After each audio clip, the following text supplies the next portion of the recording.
Hello everyone សួស្តីអ្នកទាំងអស់គ្នាស្វាគមន៍មកកាន់ថ្នាក់រៀនភាសាអង់គ្លេសជាបន្ត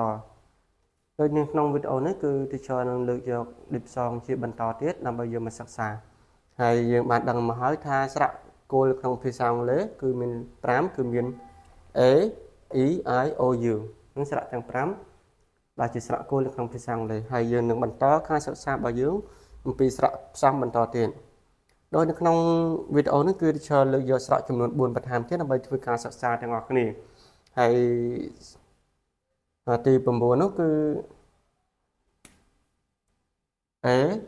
U A U A U ស្មើនឹងស្រៈ O នៅភាសាខ្មែរស្មើនឹង O អូខេឥឡូវយើងចូលទៅមើលឧទាហរណ៍ពាក្យថា cost ពាក្យថា cost អូខេអញ្ចឹងពាក្យ cost នេះគឺផ្ដើមដោយអក្សរ C អក្សរ C យើងស្គាល់ហើយថាស្មើនឹងអក្សរ K នៅភាសាខ្មែរដែលមានសំឡេងថា cut ហើយយើង plus ជាមួយនឹង O plus ជាមួយ O AU នេះស្មើនឹង O ហើយនឹងអក្សរ S នេះគឺស្មើនឹងអក្សរ S សំឡេង S អូខេយើងអាច spell បានថា K O S cost K O S cost ហើយអក្សរ E ចុងក្រោយគឺយើង silent ហើយពេល silent ចេញហើយអត់អានថា cost C ទេយើងអានថា cost អូខេ cost នោះប្រើថាមូលហេតុអូខេឥឡូវយើងចូលទៅ number 10 A or A or ស្មើនឹងស្រៈ A ស្មើនឹងស្រៈ A ឧទាហរណ៍ពាក្យថា car ពាក្យថា car car យើងប្រើថាឡានហ្នឹងហើយ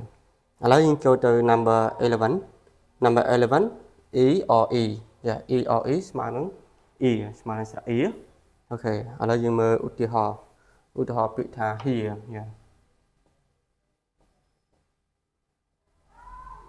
ពាក្យថា here អូខេអញ្ចឹងយើងស្គាល់ហើយស្លាប់បានសិក្សាមកហើយអំពីអក្សរ H គឺស្មើនឹងអក្សរ H សំឡេង H plus ជាមួយនឹង ear here ប្រើថាទីនេះអូខេឥឡូវយើងចូលទៅមើល number 12 E A R E ក៏ E A R គឺស្មើនឹងស្រៈ E ដូចគ្នាឥឡូវយើងចូលទៅមើលឧទាហរណ៍ទាំងអស់គ្នាឧទាហរណ៍ពាក្យថា tear ពាក្យថា tear T ស្មើនឹងអក្សរ T សំឡេង T plus ជាមួយនឹង ear tear យើងប្រើថាទឹកភ្នែកហ្នឹងហើយឥឡូវចង់ដឹងកាន់តែច្បាស់យើងចូលទៅមើលឧទាហរណ៍មួយទៀតពាក្យថា near ពាក្យថា near